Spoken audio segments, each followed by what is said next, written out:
السلام علیکم اسٹوڈنٹس، میں ہوں عثمان منشا۔ آج ہمارا جو وہ 6 لیکچر ہے آپ کے ساتھ لائف اینڈ لیونگ کا۔ پچھلے لیکچر کے اندر 5th لیکچر میں ہم نے ڈسکس کیا تھا رسالت کی ضرورت کیوں پڑی، رسالت کی ضرورت اور اہمیت کو، وحی کی اقسام کو، وحی کی ڈیفینیشن کو، اور نبی اور رسول کے اندر کیا ڈفرینس ہے، اس کو ڈسکس کیا تھا ہم نے۔ تو ان چیزوں کے بعد آج ہم ڈسکس کریں گے انبیاء کی خصوصیات کو۔ آپ کا لانگ کویسچن بھی ہے، یہ امپورٹنٹ ہے۔ انبیاء کی خصوصیات لیکچر 6 آپ کے ساتھ ہے، اور اس کی جو آؤٹ لائن ہے وہ بھی آپ کے سامنے ہے کہ انبیاء کی خصوصیات جو ہے وہ کون کون سی ہیں۔ ان میں سب سے پہلی چیز جو ہے وہ وہابیت ہے، اور دوسری جو ہے وہ بشریت، تیسری معصومیت، اور چوتھی جو ہے وہ اطاعت ہے۔ تو ڈسکس کریں گے ہم سب سے پہلے یہ کہ انبیاء پر ایمان لانے کا مفہوم کیا ہے۔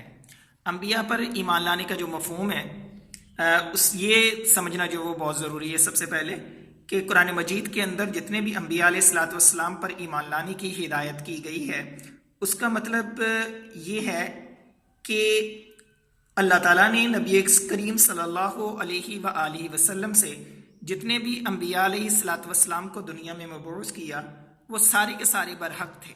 پچھلے لیکچر میں بھی اس چیز کو میں نے جو ہے وہ پرومیننٹ کیا تھا کہ جتنے بھی انبیاء ہیں وہ سارے کے سارے برحق ہیں، اور ان کی صداقت کے اوپر ایمان لانا سب سے ضروری ہے۔ اور پھر دوسری چیز جو ہم نے ڈسکس کی تھی اس میں سے یہ بھی تھا کہ اللہ تعالیٰ کے جتنے بھی انبیاء علیہ الصلاۃ والسلام ہیں، ان میں سے بعض کو نبی ماننا اور بعض کو نبی نہ ماننا، یہ بات بھی درست نہیں ہے۔ کیوں؟ لا نفرق بین احد من رسلی، ہم رسولوں میں سے کسی ایک میں بھی فرق نہیں کرتے، اور اس کا حکم دیا گیا کہ رسولوں میں سے کسی ایک میں بھی فرق نہ کرو۔ تلک الرسل فضلنا بعضهم علی بعض، یہ اللہ نے بعض کو بعض کے اوپر فضیلت دی ہے، ہم ان کے اندر فرق نہیں کر سکتے۔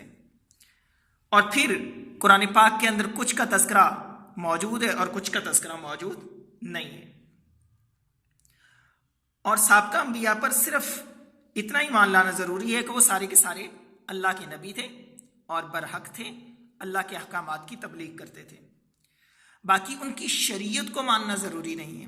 باقی جتنے بھی سابقہ انبیاء ہیں ان کی شریعت پر ایمان لانا ضروری نہیں ہے۔ کیوں؟ کیونکہ ان کی شریعتیں جو ہیں وہ منسوخ ہو چکی ہیں۔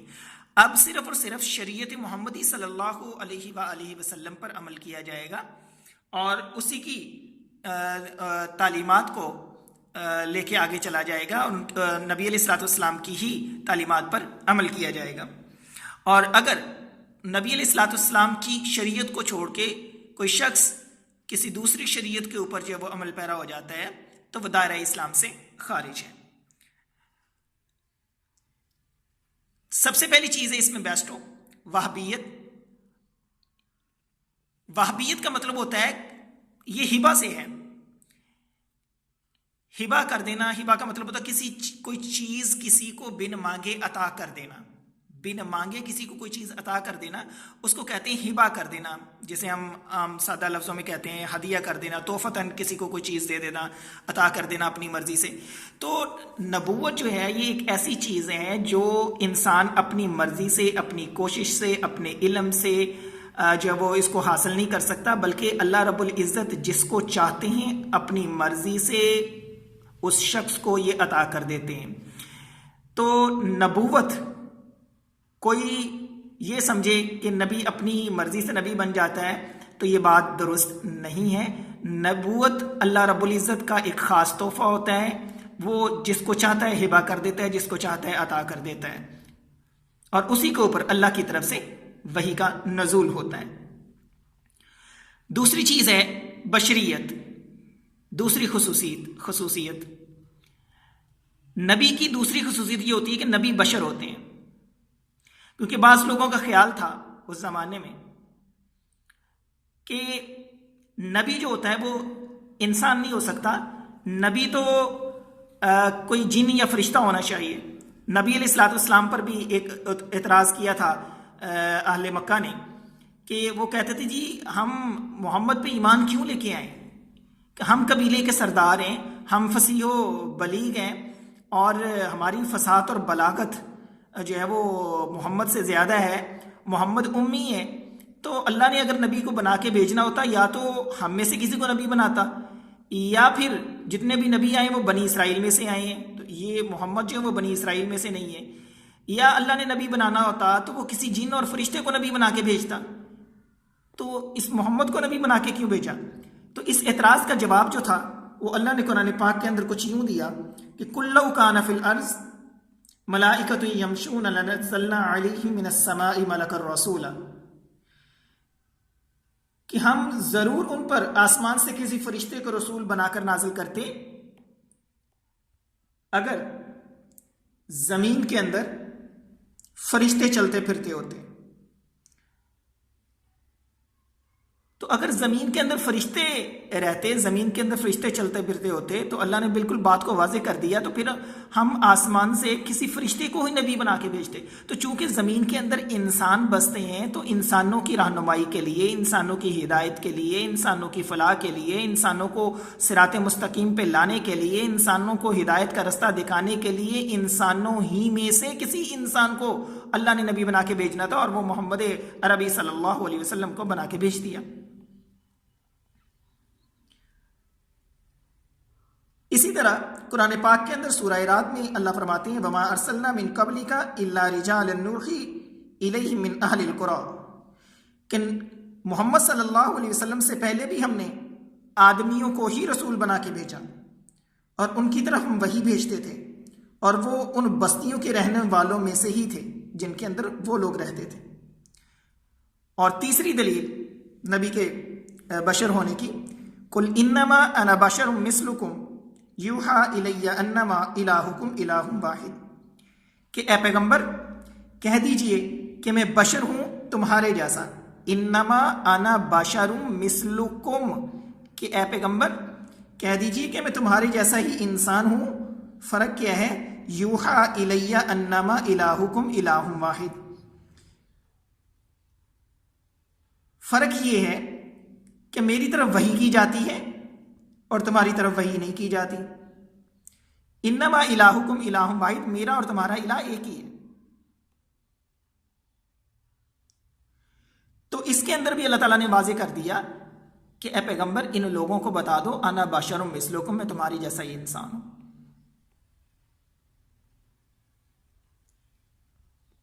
اور پھر جو نبوت نبی کو دی گئی ہے، وہ نبوت پیغمبر نے خود حاصل نہیں کر لی ہے، اٹھ کے خود ہی اعلان نہیں کر دیا کہ میں نبی ہوں، بلکہ وہ ہبہ کی ہوئی ہے۔ یہ نبی نے اپنی محنت اور ریاضت سے حاصل نہیں کی۔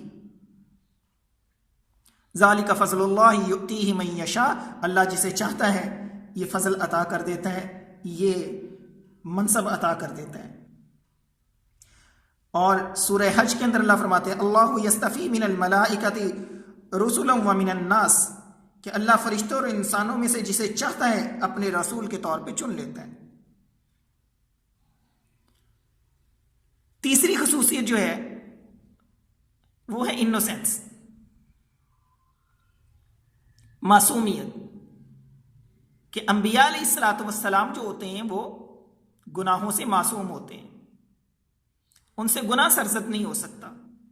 یاد رکھیے گا صحابہ گناہوں سے محفوظ ہوتے ہیں اور انبیاء گناہوں سے معصوم ہوتے ہیں۔ نبی سے گناہ سرزد نہیں ہو سکتا کیونکہ نبی کی حفاظت براہ راست اللہ کر رہا ہوتا ہے۔ کیوں؟ کیونکہ ان انبیاء نے دوسرے لوگوں کے لیے اگزامپل بننا ہوتا ہے، ان انبیاء نے لوگوں کے لیے عملی نمونہ بننا ہوتا ہے، یہ رول ماڈل ہوتے ہیں، تو اس وجہ سے ان سے کوئی گناہ سرزد نہیں ہو سکتا۔ اور نبی کے اقوال، نبی کے اعمال جو ہوتے ہیں وہ شیطان کے عمل دخل سے محفوظ ہوتے ہیں اور نفسانی خواہشات سے بالا تر ہوتے ہیں۔ اس وجہ سے معصومیت جو ہے وہ انبیاء کے اندر کوٹ کوٹ کے بری ہوتی ہے، گناہ کا ارتکاب نبی قطعاً کسی صورت جو ہے وہ نہیں کر سکتا۔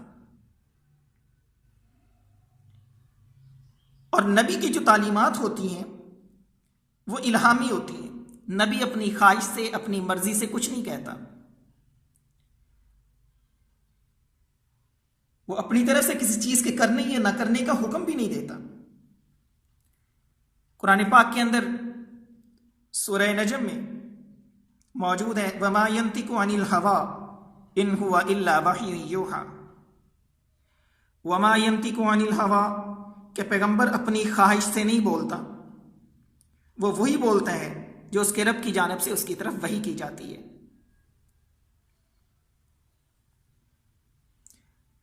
اور ایک اور چیز کہ نبی جس امت کے اندر مبعوث ہوتا ہے اس امت کے ہر فرد کے اوپر واجب ہوتا ہے کہ وہ اس کے اوپر ایمان لے آئے اور اس کی اطاعت کرے۔ اگر ایمان نہیں لائے گا تو وہ کافر ہو کر عذاب الہی کا مستحق ہو جائے گا، کیونکہ نبی کی جو صداقت اور حقانیت ہوتی ہے وہ لوگوں کے اوپر روز روشن کی طرح عیاں ہوتی ہے، واضح ہوتی ہے۔ اس کے پاس اس کی تکذیب کے لیے، اس کو جھٹلانے کے لیے کوئی وجہ یا دلیل نہیں ہوتی۔ ہاں، اپنی دنیاوی مفاد کے لیے، اپنے عہدے کے لیے، اپنی سرداری کے لیے، اپنی ہٹ درمی کی بنا کے اوپر ایمان نہ لانا وہ قابل مذمت ہے۔ اور ہر نبی اپنے وقت کا سچا انسان ہوتا ہے اور وہی حق پہ ہوتا ہے اور لوگ اس کے دل سے قائل ہوتے ہیں۔ اور چوتھی خصوصیت جو ہے وہ اس کے اندر وہ ہے اطاعت، کہ نبی پر ایمان لانا ہی کافی نہیں ہے، بلکہ ایمان لانے کے بعد اگلا جو عمل ہے وہ ہے کہ نبی کی اطاعت بھی امت کے اوپر فرض ہے۔ اطاعت بھی لازمی اور ضروری ہے۔ اور کیوں لازمی اور ضروری ہے؟ ایمان لانا کیوں لازمی اور ضروری ہے اور پھر اطاعت کیوں ضروری ہے؟ اس کے لیے نبی علیہ الصلوۃ والسلام کی اس حدیث سے آپ کو اندازہ ہو جائے گا۔ آپ علیہ الصلوۃ والسلام نے ارشاد فرمایا کہ ساری امت جنت میں جائے گی سوائے ان لوگوں کے جنہوں نے انکار کیا۔ صحابہ اکرام رضوان اللہ مجمعین نے عرض کیا یا رسول اللہ صلی اللہ علیہ وسلم انکار کون کرے گا؟ فرمایا جو میری اطاعت کرے گا وہ جنت میں جائے گا اور جو میری نافرمانی کرے گا اس نے انکار کیا۔ یعنی دخول جنت کی بنیادی شرط جو ہے وہ اطاعت رسول ہے۔ اور پھر اسی طرح یا ایھا الذین آمنوا اطیعوا اللہ واطیعوا الرسول ولا تبطلوا اعمالکم، اے ایمان والو اللہ اور اس کے رسول کی اطاعت کرو اور اپنے اعمال کو ضائع مت کرو۔ یعنی جو اللہ اور اس کے رسول کی اطاعت نہیں کرے گا اس کے اعمال ضائع ہو جائیں گے، خواہ وہ سمندر کی جھاگ کے برابر ہی کیوں نہ ہو، خواہ وہ کتنی ہی نیکیاں کیوں نہ کرتا ہو، خواہ وہ کتنا ہی متقی کیوں نہ ہو، خواہ وہ کتنا ہی عابد اور زاہد کیوں نہ ہو، اگر اس کے اندر اللہ اور اس کے رسول کی اطاعت نہیں ہوگی، اللہ کی اطاعت کرے رسول کی اطاعت نہ کرے یا رسول کی اطاعت کرے اللہ کی اطاعت نہ کرے، تو ان دونوں صورتوں کے اندر کیا ہوگا؟ وَلَا تُبْطِلُوا أَعْمَالَكُمْ، اس کے اعمال ضائع ہو جائیں گے۔ سورہ نساء کے اندر بھی اللہ فرماتے ہیں وَمَا أَرْسَلْنَا مِن رَّسُولٍ إِلَّا لِيُطَاعَ بِإِذْنِ اللَّهِ، ہم نے جو رسول بھیجا ہے اس لیے بھیجا کہ اس کے اذن کی بنا پر اس کی اطاعت کی جائے، اللہ کے اجازت کی بنا پر اس کی اطاعت کی جائے۔ نبی لوگوں کی پیروی کے لیے ایک رول ماڈل ہے، قابل تقلید اور کامل عملی نمونہ جو ہے وہ نبی ہوتا ہے۔ تو نبی کی اطاعت در حقیقت وہ اللہ کی اطاعت ہوتی ہے۔ من یطیع الرسول فقد اطاع اللہ، کہ جس نے رسول کی اطاعت کی اس نے اللہ کی اطاعت کی۔ اسی طرح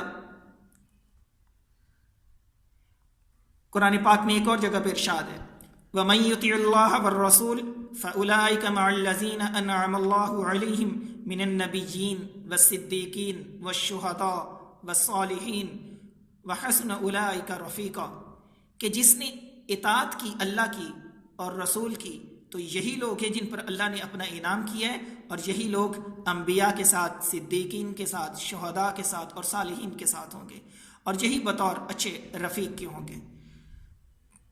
تو یہ تھی انبیاء علیہ الصلوۃ والسلام کی کچھ خصوصیات جو آپ کے سامنے رکھی کہ نبی علیہ الصلوۃ والسلام پر